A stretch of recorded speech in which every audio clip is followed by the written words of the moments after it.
All right, I think we are live and ready to go. Hello, everyone, Star Trek cruisers and fans alike. JT, your cruise host here, and happy Tuesday night.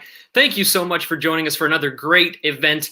And tonight, it's the one, the only Mr. John de Lancie. We are so happy to have you here. Mr. John de Lancie, thank you for joining us, sir. How is everything going? Everything's really great here. Wonderful. And I'm delighted to be here. Yeah, and you're in California. In California, yeah. Excellent. So, yeah. This is wonderful. We've got another great event. Lots of things to cover. Some really unbelievable things that you've launched. And whether you are on the West Coast or the East Coast, I know some of you are staying up late or waking up really early in all parts of the world to join us. Thank you so much for tuning in. And as always, we've got lots of things to cover, and we're going to try to get to some questions too. We've had some pre-submitted questions that are wonderful. So John, how's that sound? About an hour to get through all this fun stuff? Perfect. Excellent. And I know that the live feed should be going too. So if you want to chime in, even if it's not a question, we love to see your comments as well. So I'll start you out, John, with a very easy one. How are you, and what is your holiday looking like in these bizarro times? Well, I'm fine. My family is fine. I can't say that for some of the friends that we know along the way. We are under lockdown right now. We get messages all day long. We've been getting messages on the phone saying, or like those Amber Alert things, but wow. Stay home unless it's absolutely essential to leave the house. Mm-hmm. So we're doing that. We're taking it seriously. Oh wow, yeah, California, very much so. Not so much in Florida, not like California is anyway. Well, I have to say, and I know that this is going to sound, we're going to get right into it. We only had one thing to do this year as a country, only one to do, which was to take this seriously, do it for whatever it was, 100 days. And for the most part, we would have gotten ourselves in a better position, but we didn't. And now this is what we've got. And we've got this trifecta coming up. Well, we've already had Thanksgiving, and now we're going to have Christmas and New Year's. And I really, really am concerned about what the middle of January and the beginning of February is going to look like. And it's so in any case, we're taking it seriously. The vast majority of our friends are taking it seriously. And I hope that the people who are listening will take it seriously as well. Did you have some form of Thanksgiving? Was it quiet or? Yeah. I mean, we had a very nice Thanksgiving. We made little quail. I mean, they're about, they're smaller than this. I did it a couple of years ago, and I said, never again am I deboning these things. You have to be a neurosurgeon to be able to like this.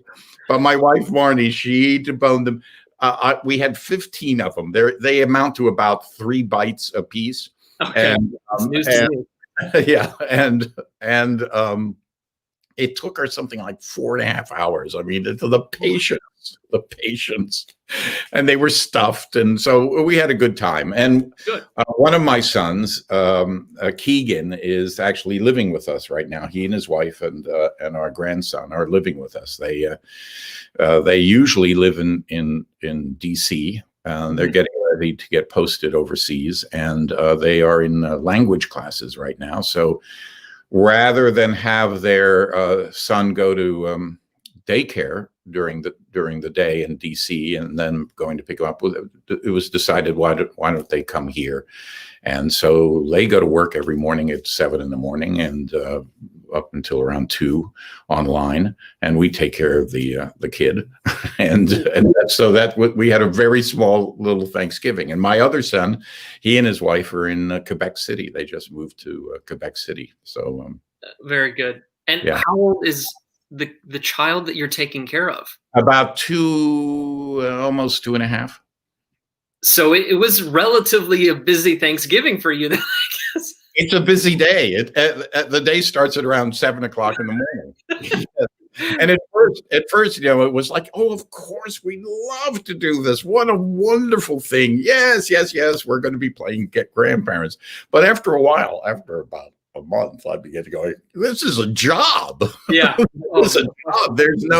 They don't have any, they have to go to work every day. Well, I've never gone to work every day in my entire life. And I've lived the life of an actor, totally project oriented. So, when we have a project, we work, 24/7 until it's done. But this is really pretty consistent. Oh, so, wow. Yeah. Wow. Busy times. Fun though. So let's jump into some things here. First of all, it's so wonderful to have you on the cruise each year. Everything you do on board is just fantastic. And it was just announced that we are going to be doing Q's costume party again. And now everyone's going to have quite a while to prepare for Q's costume party on board. A little extra time to put things together and we're going to need a bigger room. We're going to need a bigger room. We're going to need a bigger room. I mean, the people who come to that. I mean, it started out at first since, what was it, about 3 years ago or something like that. Mm-hmm. It started out as, a little something. The last one was pretty amazing. Yeah. Really, pretty amazing. Yeah. It is. I'm always blown away by what everyone's able to come up with. And as you're walking around, because I know how I feel, but as you're walking around, do you feel, pressured picking and choosing amongst it's inevitably months and months and months and months and months, and now in this case, years that go into planning these things. These guests put in so much time on these costumes. Do you feel any pressure helping pick winners as Q or? Well, yes, thank God you're there. You and the crew have sort of figured a lot of it out. I'm of the opinion that everybody gets a prize. It's like when you were a little kid, you went to the whatever, the thing, the dog show, and the little kid gets for the biggest dog or the longest dog or whatever. I'm happy to give everybody a prize. Now, if it weren't for you guys to have organized how this is done, I would not have been able to do it. And some of the choices are I really wish there were like more prizes, because some of the choices are really extraordinary. Yeah, it's hard and I don't want to use the word disregard, but you're right. I wish we could. We got some of the examples here. To choose one over another is painful to make those decisions sometimes. Yeah. I mean, look at that. That's a lot of makeup right there. Yeah. All this stuff has to be brought on board. I don't know how many suitcases you're allowed, but I'm sure that they come in steamer trunks. Oh, yeah. And so, I mean, it's great fun. Yeah. It's getting to the point where each guest needs their own palette to bring their costumes on board. It's really. That's right. That's right. The cranes are bringing it onto the ship and like that. Yeah. It's really well done. And of course, like I said, it's coming back. So we'll have the pressure is going to be on both of us again to pick some winners. Now, big news for you. I'm very excited to talk about this. Your website, johndelancey.com. And this is something that's so wonderful, because as you were just alluding to, we've got these lockdown times and times where we need to be, doing our part to get things on the right track. And this is something that's providing more entertainment, more information, lots of fun things happening with johndelancey.com. So I want to jump into that a little bit. And I was navigating it. And by the way, to all of you out there, if you have not navigated yet, extremely easy to navigate, beautiful website. And what I loved about it, I learned so much more about you, but one of the things it says in the About section, and I'm sorry if I'm spoiling this for those of you that want to read this for yourselves for the first time, but it says, if you were to ask Wikipedia, who is John de Lancie? They would say, I'm an American actor, director, writer, producer, etc. But I would like to add some titles even more important to me being you, and that would be sailor and educator and father. So this is it's such a great site. And what I want to do first is, and I'm going to let you chime in, I promise here, but I want to focus on that sailor one for just a moment. You made a video, a safety video for us cruisers, and Right. it was wonderful. And we actually have the video. And before I say anything else, I'd like to show that right now. By all means. Yeah. Hi there, I'm John de Lancie, and welcome on board. Many of you have been on Star Trek cruises before, but for some it's a brand new experience, and you might have some trepidations. Rest assured that I am here to allay your fears. Now here's some tips. Make sure you bring your foul weather gear. And because you don't want to be throwing up on your fellow passengers, bring lots of Dramamine. Also, have your life preserver on at all times. The chances of us hitting an iceberg are pretty slim, but Poseidon adventure? Take it from a sailor, you don't want to be caught below decks at night. What we actors do is that we sleep under the stars. We drag our mattresses up on deck in the evening and then back down to our staterooms in the morning. Remember, the last thing you want to do is to be trapped below decks with the likes of a Shelley Winters, or in my case, somebody who keeps asking, when's Q coming back? Now, if you find yourself overboard, make sure you carry with you at all times shark repellent, a flare gun, and a VHF radio. Water temperature 62 to 60. Take it from me, finding a person bobbing in the water is about as easy as spotting a coconut. Oh, and last but not least, make sure you always have a martini in hand. I'm going to hold you to it. Welcome on board. There's got to be a morning after. Oh, very well done, and so true. You know, I can't tell you how many times I've tried to tell the passengers, where is your shark repellent? Where is your flare gun? You know, these are things you got to keep on you. Right. I'm still trying to figure out what shark repellent would be, though. Well, you know this. Yes. Well, that shark repellent, I think, was some Chinese herbs, a package of Chinese herbs that I found in the pantry. The good people on the cruise said, you know, we really need something from you. We really need something from you. I said, okay. So it's a little bit along the lines of, be careful what you ask for. Mm-hmm. I sent them that, and then I said, but I don't see it up there. And they go, well, actually, John, you hit on all the things that the people who might be upset with going on a cruise would pick up. And I said, surely they see that as an amusement, right? He goes, No question. Yeah, I hope so. Yes. Yeah.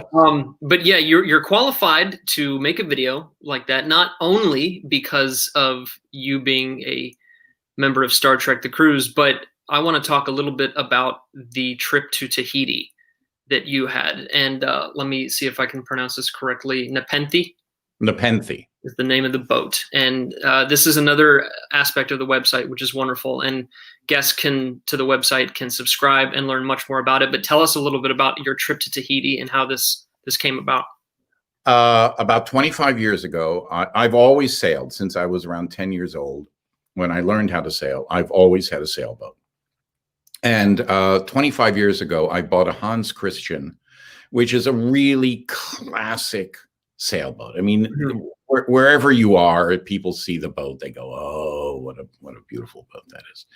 And it's a boat. It was one of the first boats that could go around the world with a crew of just 2 people.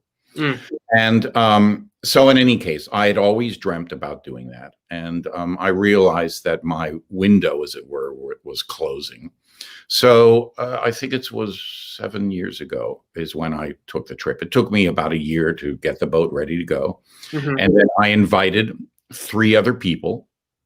And we went from Vancouver, I keep on saying Vancouver, from Ventura to the Marquesas, to the Tuamotus, which is the largest coral archipelago in the world. Wow. And then into the Society Islands, which includes Tahiti and Bora Bora and Raiatea. And then on the way back, I took the trip.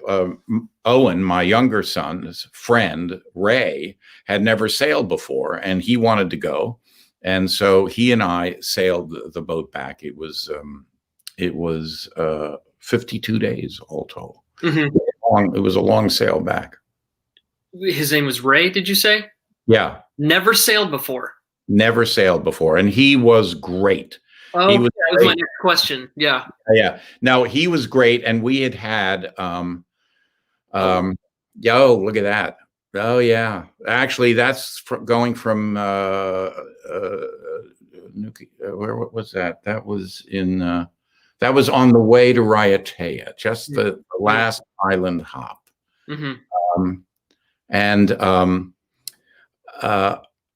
We had two major issues, and what's that? The whole time, only 2 issues. It's pretty good. Yeah. I mean, we had to change a water pump. I changed the water pump on the diesel itself, the diesel's water pump, not the raw water pump, but the fresh water pump on the diesel. That went very well, but we ended up popping a chain plate, which had been corroded, and we missed it. I missed it, and that is one of the uppers which holds the mast up there, and that was pretty scary. And so we quickly fixed that and continued on, and then we popped another stay. So those were 2 issues that had us kind of on point for about the last 2.5 weeks of our trip. Yeah. Wow. Yeah. So on your website, now this is the beauty of your website is it's something that guests can enjoy too, that didn't go on the trip with you, they didn't partake. And if they sign up for your newsletter, what are the things that they can experience? Well, one of the things in which I did on both trips, going and coming, is that every couple of days I would send out a missive over single sideband radio of essentially what was going on. Some of it was not particularly interesting. I mean, we'll just this is the weather. We're moving along. And then there were other times I would actually tell stories. A completely fictional story about stopping on a comfort freighter. I mean, I don't even know what that means. In the middle of the ocean, and how we would get, because people would ask things like, where does the food come from? And I would say, well, it's, you can order out, and you just have to pick it up in the middle of the ocean. It's bobbing there for you. And, I mean, just silly stuff like that. As a matter of fact, when I had my first experience of the first chain plate, I was down below. Ray was sleeping. I was down below. We were on 6 on, 6 off for 52 days. Oh, wow. I was down below writing a very amusing critique of that Robert Redford, that's really silly Robert Redford sailing movie, and in which he ends up hitting a submerged container, which does happen. And there was just an explosion on my boat. I was just, oh my God, what was that? And I, ran up on deck, and I'm looking around, and I'm looking in the wake, thinking I really did hit something, and came back down, and Ray woke up, and I said, did you hear that? Yeah. And that's when that's when we popped this chain plate, which is under tremendous load. So it was like a cannon shot. So, wow. So I will include the second part of this journey going back. Okay. Yeah. Very cool. Yeah. And again, for those of you just joining, or just a reminder, johndelancey.com, there's some great things on there. This being one of them. If you sign up, you can have access to these. Now I see the comments off to the side here. I didn't forget about you, everybody.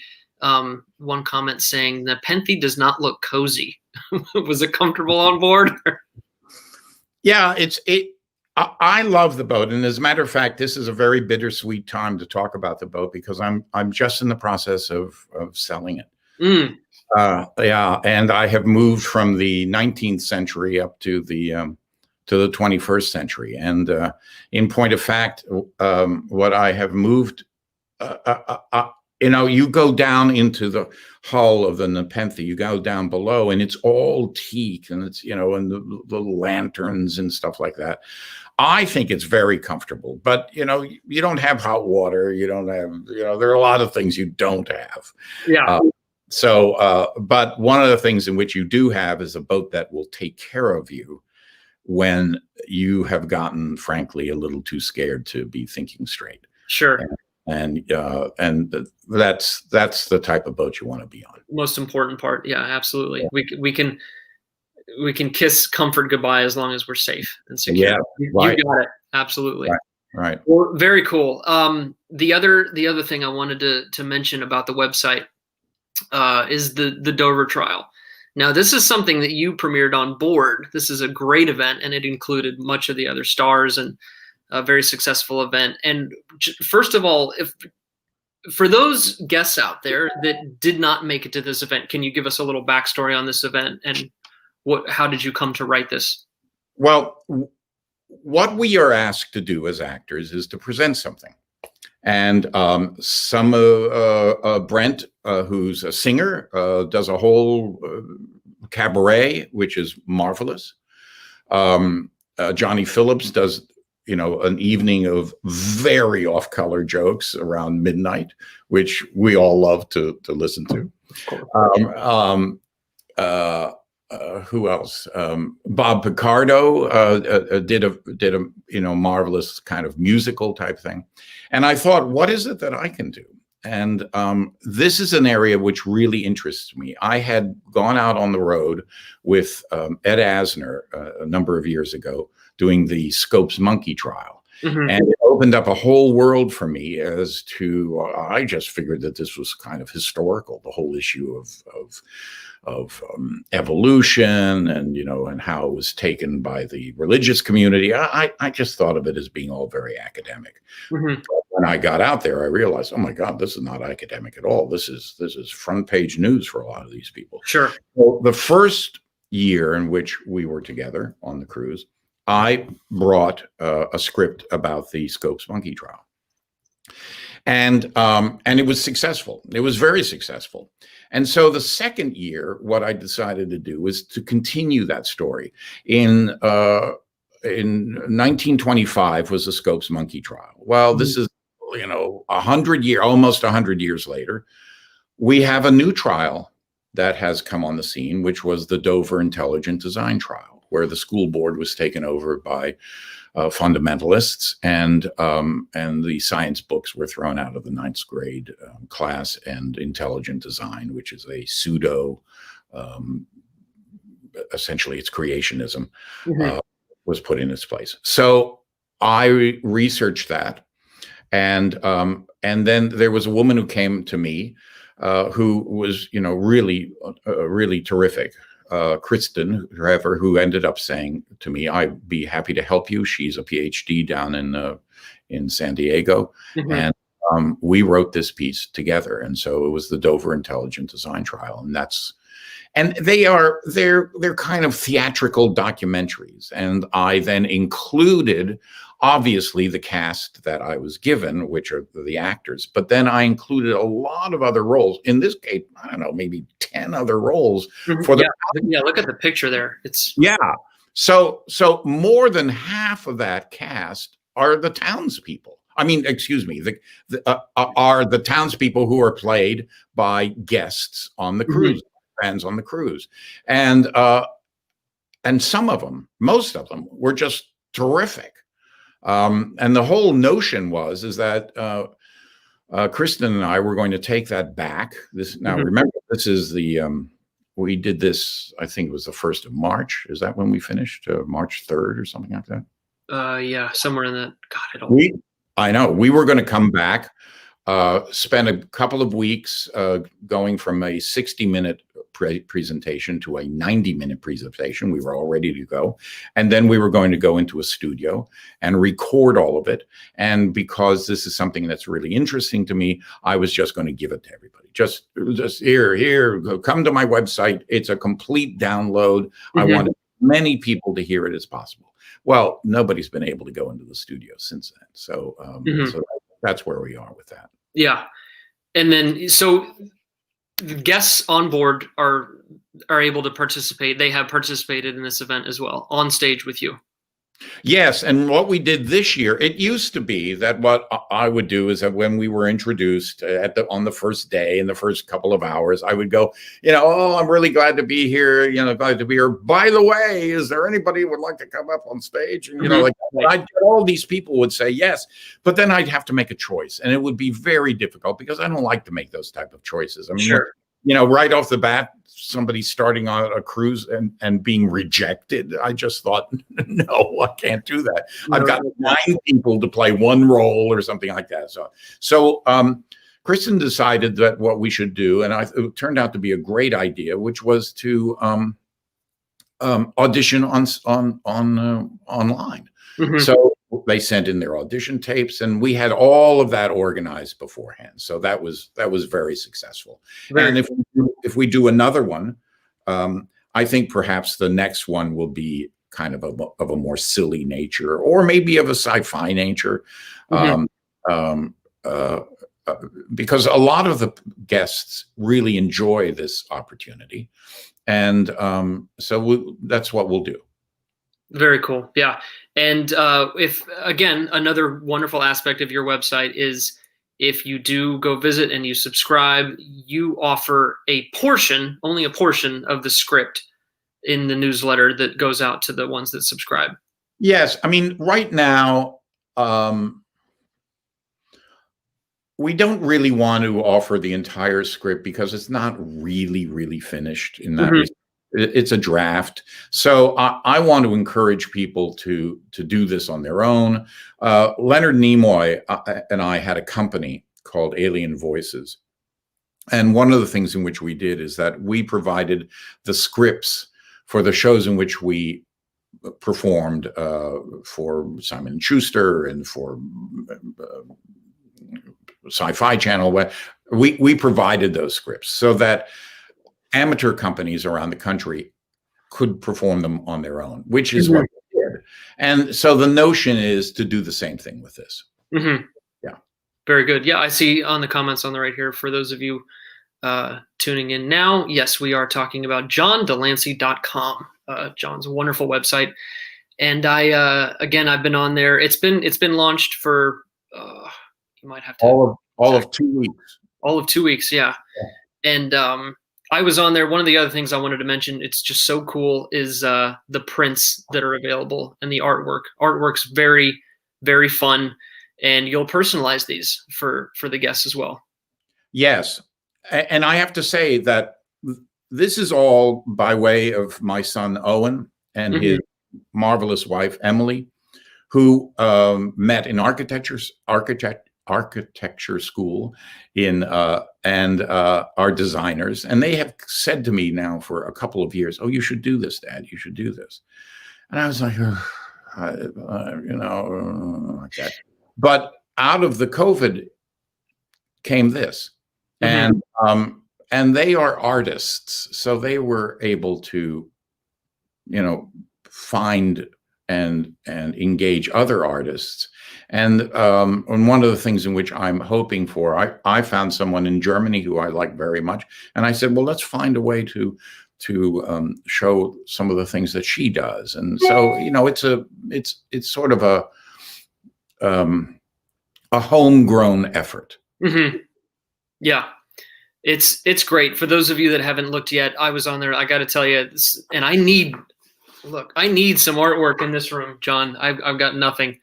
But the artwork is phenomenal, and you give your name, the message that they want personalized, and then framed and shipped, and it's really cool. So everyone, you gotta take a look again. This is all on johndelancey.com, a wonderful new website, and congratulations on that, because it's fantastic. Somebody just wrote, will we have a new play for the next cruise? Well, the answer is yes. I essentially just said that. I have to decide which one. Yes. Right. Very cool. I wrote a show that went out for a number of years. It was a adaptation of The Lost World. And I wrote it sort of as if it were a an homage to those 1958. I wouldn't even call them B science fiction movies. Let's call it C+ science fiction movie. You had to have the girl with the torn blouse running through the jungle in high heels and falls just before the dinosaur gets all this type of silliness. And it was very successful. They thought it was going to tour for a month, and it ended up touring for 9 months. So maybe I'll do that one. It's very silly. Very silly. Well, you ready to take a few questions? Absolutely. Matthew? This first one, I'm not sure it's a question. Can Steve Wallace get a birthday shout out? He's watching and his birthday is tomorrow. Steve, happy birthday. Wherever you are, happy birthday. There you go. And I'm going to add something. Celebrate, but distance. Not distance with everybody, of course, but you know what I'm talking about. But distance from everybody else. Yeah, be smart. Safe. We read you. Yeah. Well, happy early birthday to you, Steve. Very good. Yeah, like I said, I've got some pre-submitted questions, and we'll see if we can get to some live ones too. Let's go with Vanessa. From Vanessa, all of your appearances throughout the different series, which was your favorite to film? Maybe something because of the storyline, or something that happened behind the scenes, or something entirely different.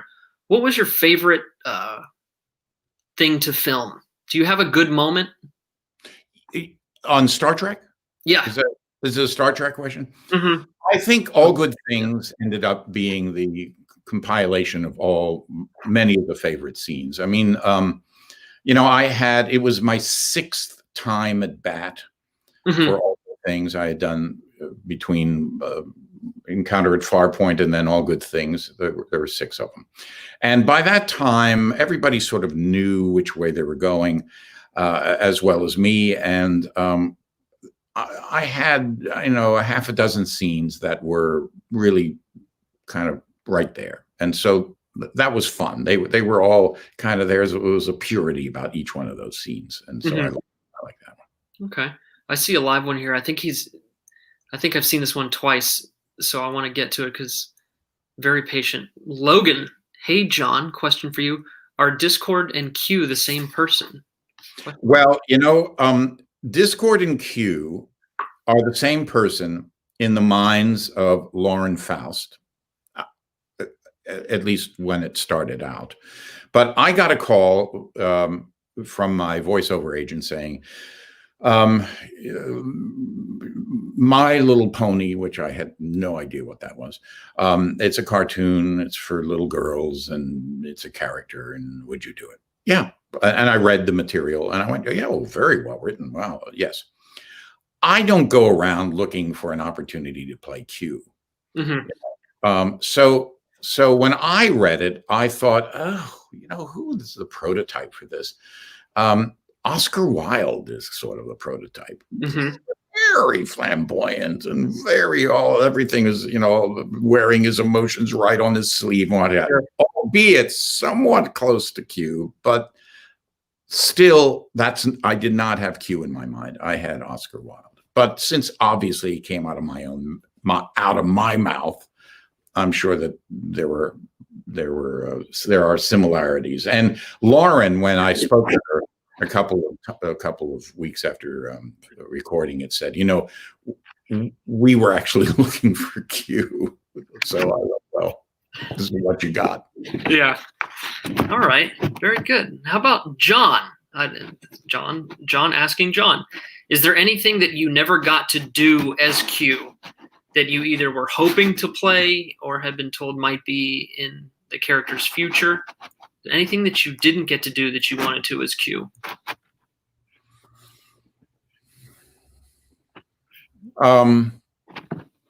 Not really. I mean, it's a little bit like, you have to understand, I was not a contract player there. So it wasn't as if I did 100, I don't know how many episodes they did, 150 or 70 or something like that episodes. And oh my gosh, I wish that I could have done this one. I would get a call almost once a year, but only 6 out of 7, so almost once a year. And it was whatever came down the pike. So I never really put a lot of effort in thinking, oh, I wish it could go this way or wish it could go this way. I just didn't have that sort of influence. And so I didn't want to really spend my time spinning wheels in that direction. Got it. Yeah. All right. Very good. That was from John. Let's take a question. This is from Valerie. Valerie, thank you for your question. Oh, I did like this one too. This is do you prefer acting in TV and movies or on a theater stage more? That's a question many actors are asked. And I think that my answer is going to be somewhat the same as most actors. The medium is not nearly as important as the material. If it's great material, it doesn't kind of matter. Now, there are certain elements attached to that. You could do crappy material on a TV show or in a movie, and it'll be over in a week or two. If it's crappy material in a play, it's 3 months, 4 months of it. So and it's 8 times a week. So it's not much fun. But if it's fantastic material, then that's great because you get to do it 8 times a week and you get to do it for 4 months. Sure. So it's really in the material. It's really material. Very good. Yeah, makes total sense. Absolutely. I saw a question off to the side here, and it relates to this one I have in front of me from Tom. From Tom, you were recently in an awesome episode of Lower Decks. Can we expect more of that? ? Maybe also an appearance in the Picard series or a series of your own. I guess what I'm saying is, what does the future hold for Q? Lots of questions in that one big question, but I don't know. I don't know. I don't know. And you know what? The fact of the matter is that it's not my dinner party. It's somebody else's dinner party.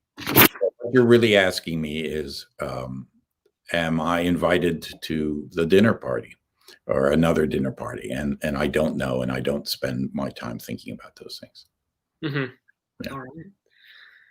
Thank you, Tom, for your question. I'll take a live one here. Do you prefer gin or vodka martinis? Well, there is only one martini, and it's a gin martini. But I would be happily will drink both. That question was from DJ Captain Picard. Yeah. Only one. You heard it first. Gin. Oh, funny. All right. Let's see. We have from Jeff. If you could use the powers of the Q continuum to change one thing about the world, what would that be? No lying. No lying. Wow, you didn't have to think about that at all. No. It has been, I feel, and I think a lot of people feel this way, I have been accosted by the level of lying that has been going on for the last 4 years. It's just, I'm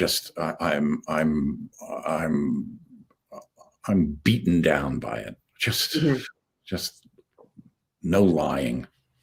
No, there, no lying. The logo of your website. Yeah. I love it. All right. Very good. From River, and I know River's live with us too. I've seen that name bouncing around. Based on the pizza making in the Continuum video, what do you think Q's favorite pizza toppings would be? Oh, well, they have to be lots of garlic. I mean, lots of garlic. And how many out there agree? Anchovies, absolutely. Olives, absolutely. I like Gruyere cheese because I like it. Bob makes one which is terrific, which we've now included, which is spinach with, you toss this, you put the pizza in first and get the dough a little hard. and a little cooked, I should say. And then you put the spinach on top, and the spinach has been tossed with, chunks of garlic, roasted garlic, and stuff like that. So yeah. Just goes on and on and on. Oh, my wife likes figs, dried figs that have been that have a little bit of I don't know, Marcella or something like that, something in them, and gorgonzola. I mean, it all gets very silly after a while. Look at all the recipes that are popping up on the right now here. Arugula, pear, and bacon. Okay. Yeah, sure. Sure. Olives. I'm not an olive guy. I don't know. Some good stuff here. Everyone's firing away. Well, once again, I've got another question or two here, but we can take some live ones too. If you've got some questions just on this live feed, go ahead and fire away. And in the meantime, while I'm looking at that, I do have one from Stephanie. Stephanie, in particular, really enjoyed Spock versus Q with Ethan Peck on the 2020 cruise. Are there any plans to re-record that? I'd love to be able to share that with friends. She loved. I don't know about re-recording it, but Ethan and I talked about just doing it again. Getting a director and really spending a week or so getting it up and doing it again. And frankly, I think we should do it again on the cruise. It was sort of a, I don't know how to line it, but down memory lane or bittersweet a little bit, because it was for Leonard and I. So Leonard and I performed it quite a few times, but obviously he passed away. It's been many years now that we haven't done it. So it was fun to do it with Ethan. Very cool. Yeah. Another great guy. Let's see. From Bad Wolf Girl, who is Q's favorite captain? Well, listen, Kate and I go back a very long time, and we have a great deal of fun with each other, and we have a great deal of fun with each other in civilian life. But I think that from a dramatic point of view, the best was between Picard and Q. The problem, Picard and Q, there are no holds bar there. You could end up, it was a kind of a type, who's on top, who's going to win type thing. The problem that they had with Kate and I is that they were really concerned that Kate might end up looking as if she were playing it in such a way that she and Q kind of had a thing. And I kept on saying to them, you're taking off of the palette here, off the color palette.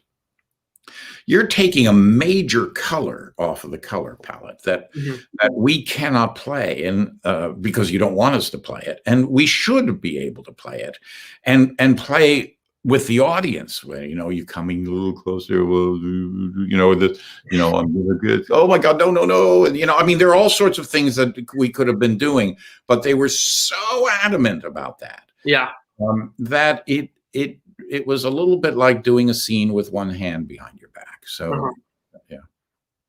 And I've seen this question more than one time now on the side here. Any chance of you making an appearance in the Picard series? Well, again, it's their dinner party. So sure, if I can do it, then we'll talk. No doubt. And then let's see. Switching gears slightly from I love Kim Possible a lot. That's the screen name here. Where would you like to travel, John, when COVID is over? Is there another spot on the map that you've always been dying to go? It doesn't have to be in a boat on your own or with a couple other crew, by planes, trains, automobiles. What's it does not have to be on a boat. Oh, okay. Well, I mean, the first thing I want to do is that I want to go to both of my wife and I. We want to go to Quebec City. We haven't seen our son there, and Emily for I don't know. I mean, since January. I mean, it's been that was the last time we saw them was in January, and and it's a great city. Oh my God, what a great inside the walls of that city. It's a marvelous city. But it too is in lockdown right now.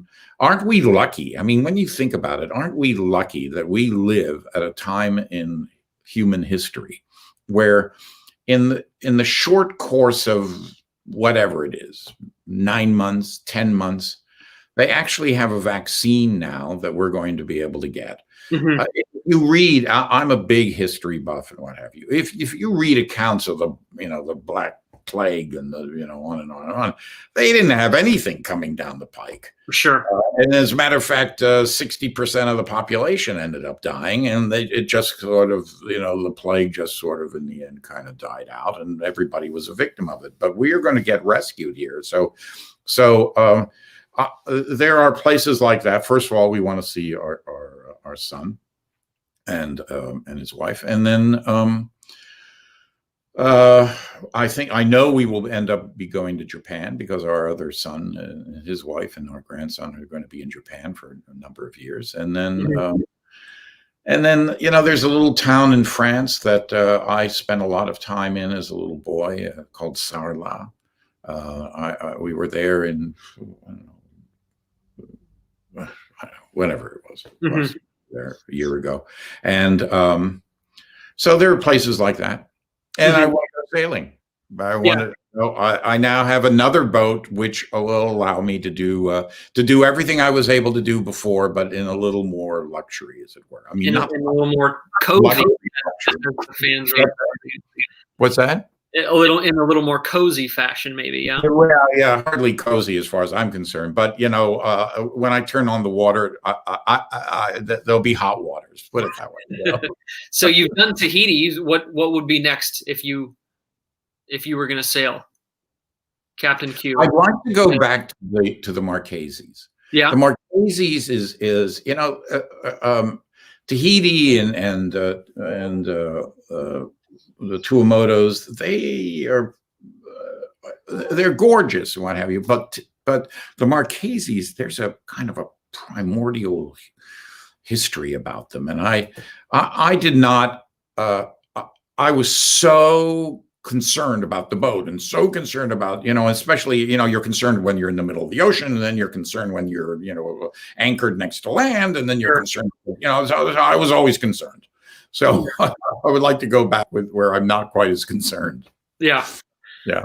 Very good. Very good. So before, and I'll tell all of you out there that are tuning in tonight, John gave me the green light to ask him some difficult questions too. He said, I'm not going to shy away from anything. So maybe not necessarily difficult, but this one is a good one. I saw this pop up on my right side thread here. This is from EJ, and I love this question. Can you give us some behind the scenes of some of your work that you've done that you haven't shared with the public before? Is there anything you can give everyone nice enough to tune in tonight? Can we give them a little something that they would have never heard before or seen before, something that happened behind the scenes? Maybe not necessarily Star Trek, anything, maybe a good story from something that only you know. Does anything spring to mind? EJ, I think you stumped him. Well, the last play I did, I mean, I'll pull in a lot of stuff on this. Mm-hmm. I'm very dyslexic. So learning lines has always been very difficult for me. And the last play I did in Washington, D.C., and it was called Vicuña. And it was about a man who has come into a tailor shop to have a bespoke tailor create a suit for him because he is going to have a presidential debate. This is to say that I was playing Trump. Mm-hmm. The dialogue was very well written and very difficult. And at the end of the show, I had a, I don't know, 14-page monologue directly to the audience, which is terrifying. Wow. I mean, it's just a terrifying, because you are looking at people who might be looking like this, which is nice, or they might be doing this, or this, or going, or that, or whatever, which can pull you out of your concentration on her. And I agonized over that. I agonized over it. And it was the big bête noire. And in the midst of all of this, I get up. I'm alone on stage. I get up and I am talking to the audience and stuff like that. But this suit that hasn't been made for me is sort of a magical suit. And my clothes begin to disappear, which the sleeve just falls off, and then the other sleeve, and then and then I go, my God, what's going on? And then I continue on, and my pants fall down. So, but these all have to be rigged. I'm doing it, and so I'm telling a story here, which is of having succeeded at a time where I just didn't think I was going to succeed. There was difficulty every night, every preview night. This didn't work, that didn't work, this thing didn't fall. I was jumping all over the place and what have you. And it's the only time in my life where I finished a show and I just went, yes. Yeah. Wow. Yes, I got it. Huh. And a tremendous amount of relief. I just felt months of relief. Sure. And so that's not like a funny thing, or it's just this inner turmoil that people in the audience, they didn't know anything. Mm-hmm. But that was what was going on in my head. And so I don't know. So that's the one that comes to mind right now. That's great. Yeah, that's wonderful. There you go, EJ. Thank you for the question, and John knocked it out of the park. Very good. Does John de Lancie speak French from Canada? I do. Oui, je parle français. Je parle pas très bien. Ma mère était française et maintenant j'ai pas l'habitude à parler, mais quand même je comprends assez bien.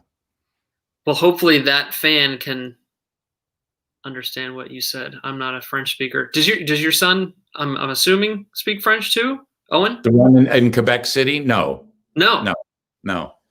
Okay. But he'll learn. Yeah. Okay. Very interesting.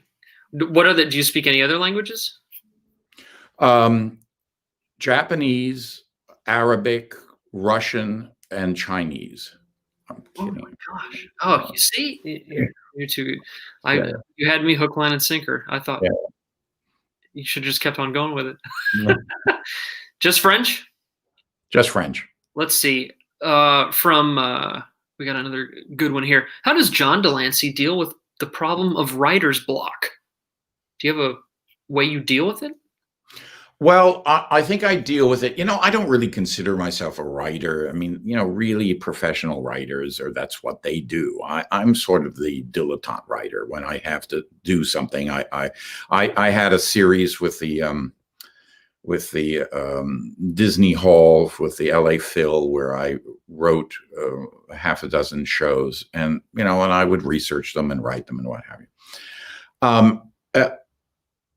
What I hear and what I have done for myself is that you make a date.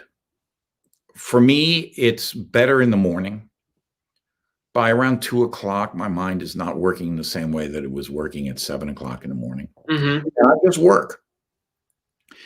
I get something down. Okay. And I love editing. I love rewriting, mm-hmm.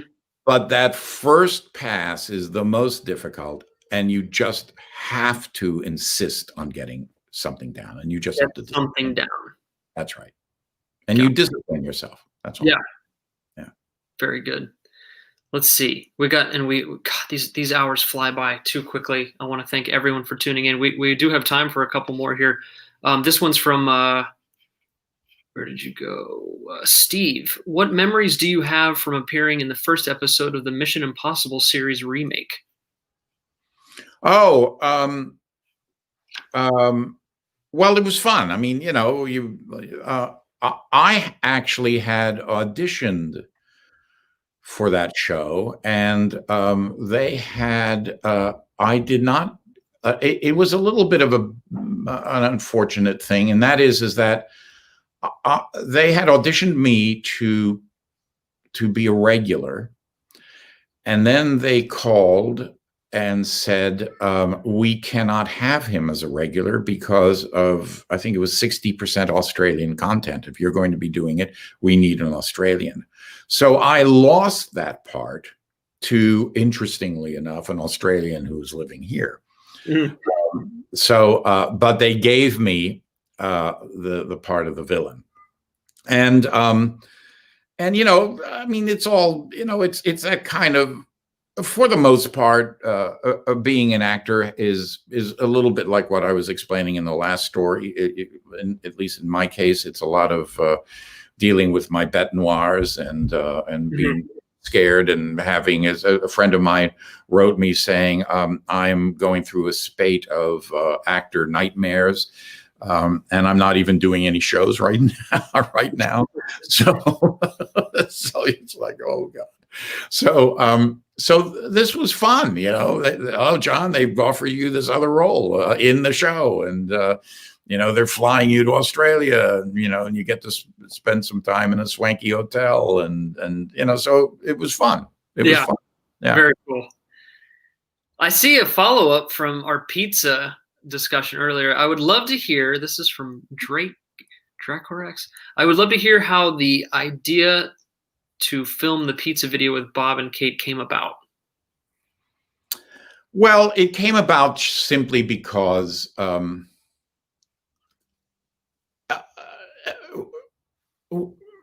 mean, it wasn't a big deal. It was just something that probably Bob said, let's put something up on the website. And, he's much more prolific at this than I am. I'm very late to all of it. And not only am I late to it, but it's also, as I said, it's Owen and Emily who've been saying to me, no, you got to get, so they were asking me about doing a cooking show. And I said, yes, I could start out by boiling water. And that would be nice. And then making toast. So it was being silly. It was being silly. And so, Marnie, my wife, said, come on, just do it. And like that. So I began to do it. And then, of course, like anything else, you begin to do it, being an old grouch about it. And then you begin to do it. And it was like, oh, well, this is sort of fun. So that's all. Yeah. I was going to ask you earlier, actually, if you cooked. Yes. Okay. Yeah. And what is your specialty? I don't have a specialty. I remember I was very fortunate. My mother was French, and she cooked very well. Yeah. I knew that something was up because, of course, I was eating really great food at home. And then when I would go to school, I would have let's say a roasted chicken leg and thigh with a little bit of camembert and a couple of cuts of baguette, and then an apple. And my friends would look at this and go, "What is that?" And and I would look at theirs going, "Oh man, peanut butter and jelly. That looks terrific." But then as time would go on, we would swap because they would go, yours is actually a lot better than ours. And I'd go, yeah, give me that peanut butter and jelly. So when I went to college, I had a room with 4 other guys, and I said, you know what? Here's a deal. I've got a deal for you. I will make the food. Okay. And we will go shopping. I will make the food. But I do not do any cleanup whatsoever. And they were like, who is this guy? So that night I cooked them. I think I did a flank steak or something like that. Oh, okay. Wow. And it was, and they went, okay, you got the job. So I'm particularly good at opening up a refrigerator and going, we could do this, this, and this, and this. We could do this, and this, and this, and this. Yeah. Yeah. Evaluating the ingredients and putting something together. Putting something together, right? Very funny. Well, John de Lancie, we cannot thank you enough for being here for this event. You're such a talented individual. For those of you that have not been on johndelancey.com, you've got to check it out. Like I said, I learned so much more about you after visiting the website. And there it is, like I said, johndelancey.com. Very easy to navigate, very fun. It'll keep you busy. They've got some interactive things. And like I said, some beautiful prints for you to check out. You'll personalize it. So is there anything I'm going to start adding to it, since people are enjoying it. And there was something that was said with that pizza thing that somebody said, just nice to watch three people, in this case, Bob, Kate, and I, who enjoy each other, having kind of just a fun, normal time in these very abnormal times. Yeah. And so that affected me, and I thought, I can do more of that. So, I'll be adding to it. It's wonderful, and we'll be staying tuned. Absolutely. It's great stuff. Any other final comments other than come see us on the cruise on February 26th, 2022? Listen, the cruise is great fun, and it's easy for me to say it because even though we work a lot, you guys work a lot. You and Joey and the crew is working a lot, and we're working a lot. We're having a really good time while we're doing it. Yeah, and the actors really enjoy going on this cruise. And it's an experience that we look forward to, and we were very disappointed this year to discover that we weren't going to do it for obvious reasons. But it's something that we've all grown to look forward to. Yeah, well, it will happen again.